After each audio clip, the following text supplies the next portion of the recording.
Now the most important topic, one more important topic, that is a R selection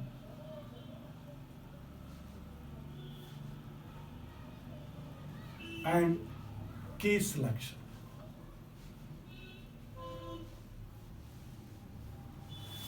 इस चीज को हम understand करेंगे, ठीक है ना बेटा? है क्या आर सिलेक्शन और के सिलेक्शन है क्या? Actually R selection and K selection जो it was given by MacArthur, ठीक है ना?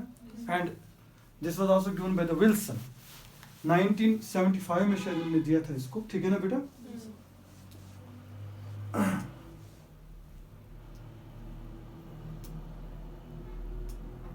(1970) में दिया था बिल्कुल उन्होंने। तो अगर हम पहले हम इसको थोड़ा लिखेंगे, थोड़े से कुछ पॉइंट्स यहाँ पे, कि अगर आपसे कोई पूछेगा ये स्ट्रेटजी जो है R selection and K selection किसने दी थी, तो ये दी थी हमारे पे, it was given by MacArthur and Wilson ने दी थी ये 1970 में, ठीक है बेटा?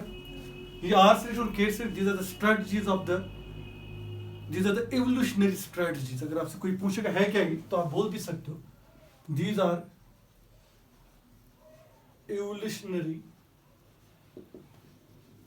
strategies, these are evolutionary what strategies है ये evolutionary, ठीक है? And they represent the evolution, what they represent actually is evolution, evolutionary strategies। तो मतलब ये evolution दिखा रहे हैं हमें।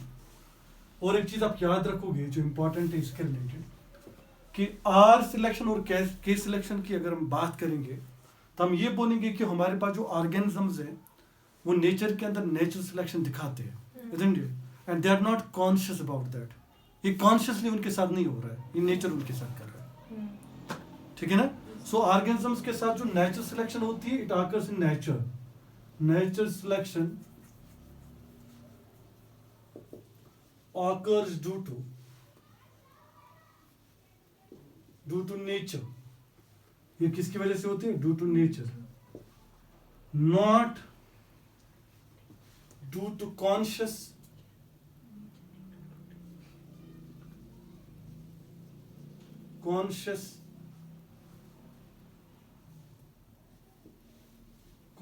Nature of organism.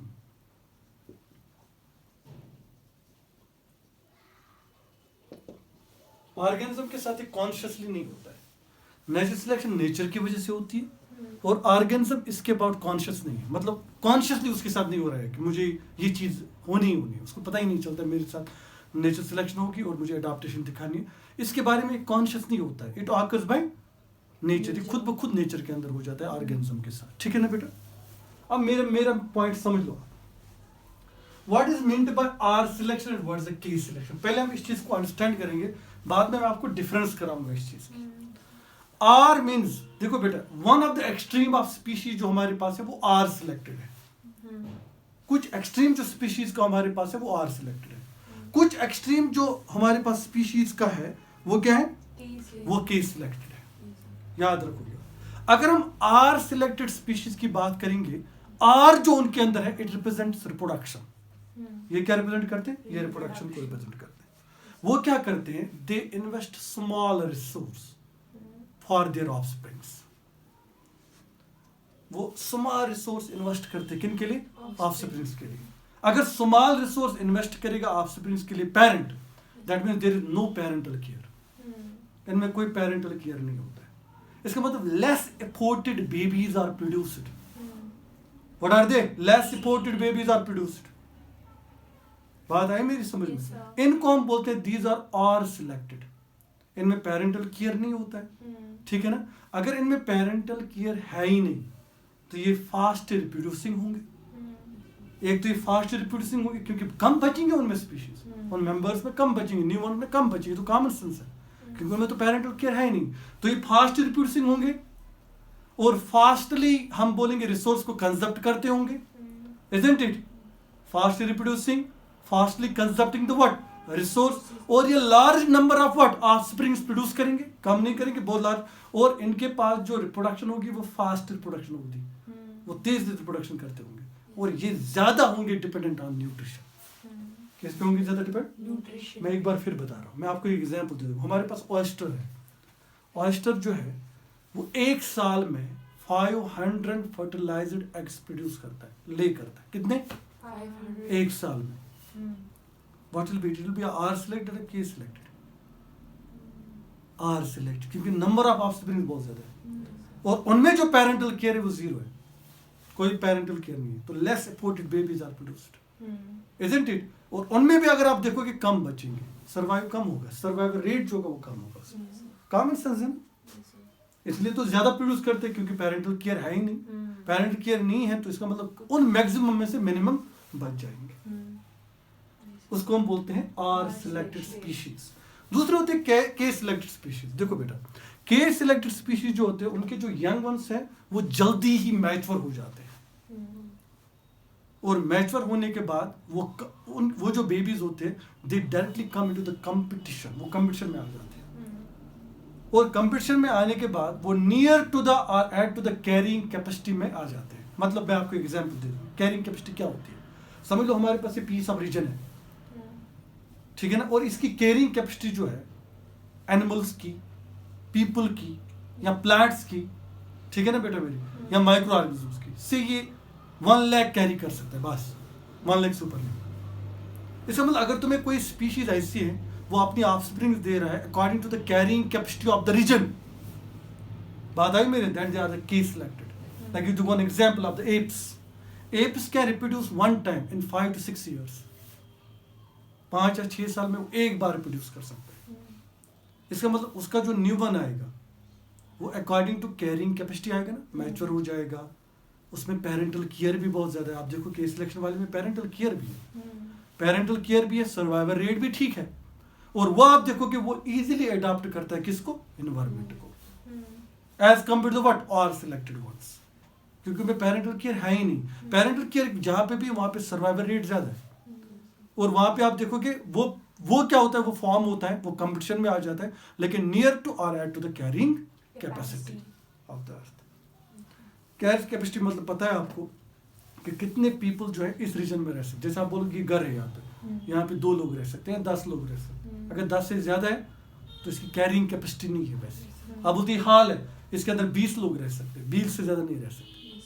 सो अगर ऑर्गेनिज्म प्रोड्यूस हो जाए या प्रोड्यूस करे आपसे अकॉर्डिंग टू कैरिंग कैपेसिटी के सिलेक्टेड, अब देखो वहां पे तो थाउजेंड्स में आ रहे हैं, दैट विल बी और सिलेक्टेड, इजंट इट? सो ये पॉइंट आप याद रखो, कैरिंग कैपेसिटी के according new ones will be के सिलेक्टेड, रिप्रोडक्शन के अकॉर्डिंग मतलब बहुत ज्यादा आ रहे हैं, कैरिंग कैपेसिटी का कोई मकसद नहीं है वहां पे बहुत सारा r selected, that will be are selected. So हम लिख सकते हैं आर सिलेक्टेड जो है it is the one extreme of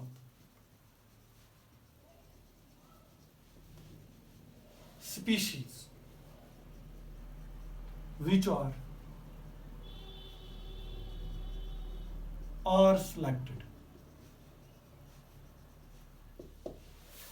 ठीक है ना बेटा? R refers to reproduction, R refers to reproduction. These organisms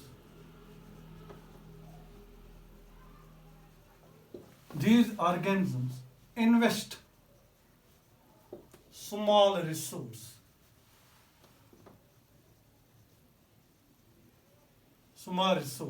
to the offsprings,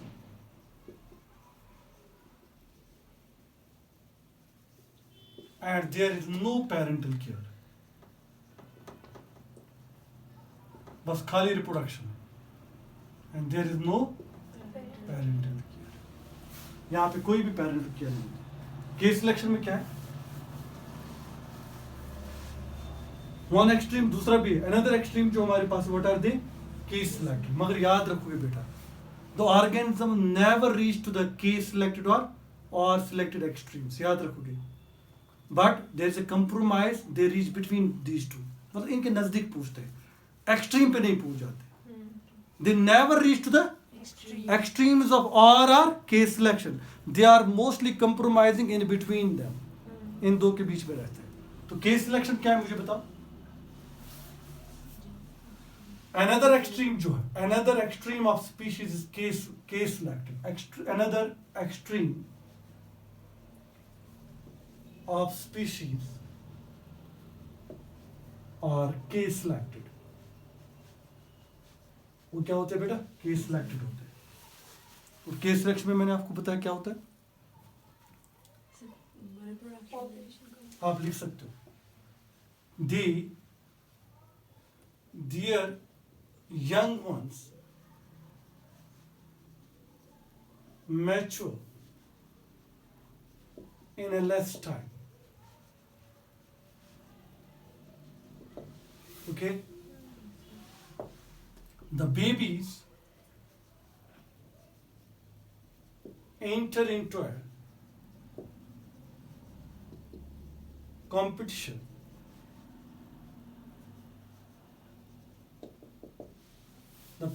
enter into a competition at or near to the carrying capacity.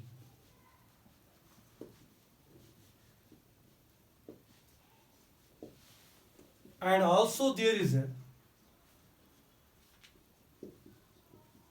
parental care.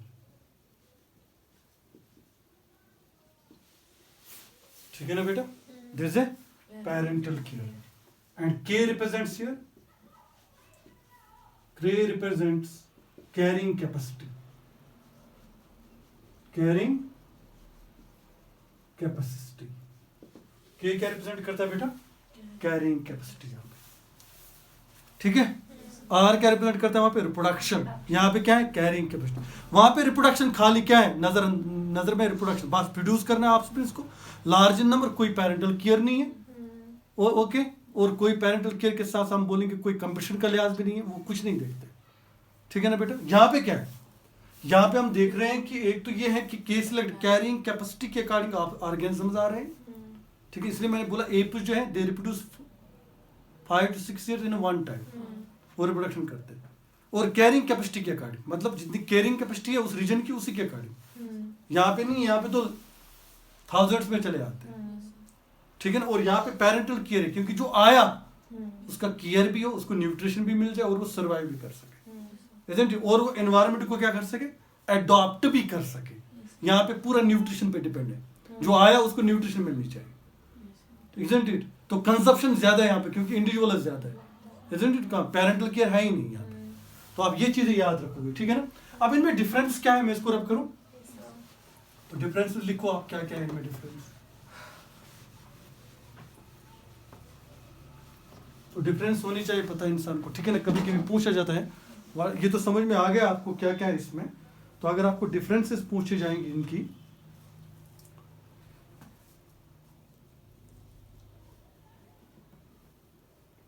आप लिख सकते हो इनका life span जो होता है वो शॉर्ट होता है।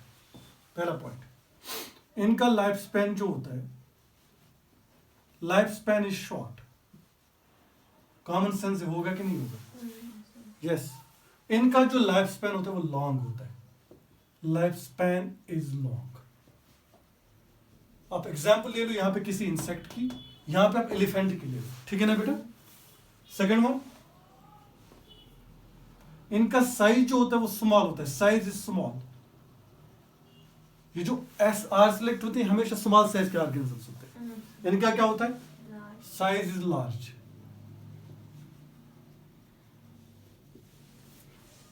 ये क्या कर सकते हैं? ऑफस्प्रिंग्स मोर इन नंबर।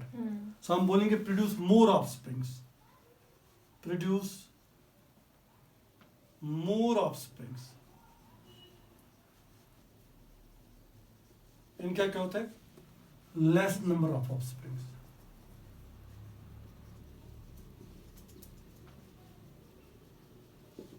ये क्या करते हैं? मोर कंजप्शन ऑफ रिसोर्स।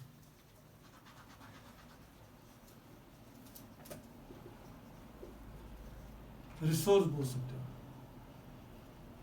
ये क्या कर सकते हैं? Less consumption.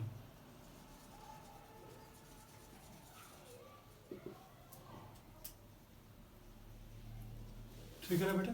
और कोई चीज? ये क्या होते हैं? Dependent on nutrition, only upon nutrition.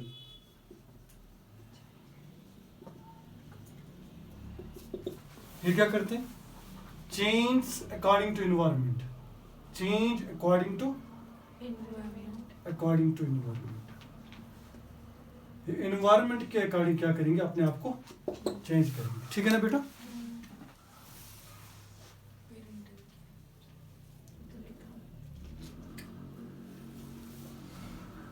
इसका मतलब ये है, ये फास्ट रिप्रोड्यूस करेंगे, फास्ट रिप्रोडक्शन, रिप्रोड्यूस।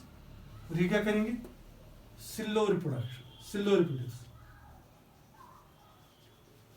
इनमें क्या होता है? No parental care, no parental care. इनमें क्या होता है? Parental care. ठीक है बेटा? आप इसकी भी एक एग्जांपल ले लो। जैसे हमारे पास एग्जांपल है ओयस्टर। ओयस्टर जो है वो 1 ईयर में प्रोड्यूसेस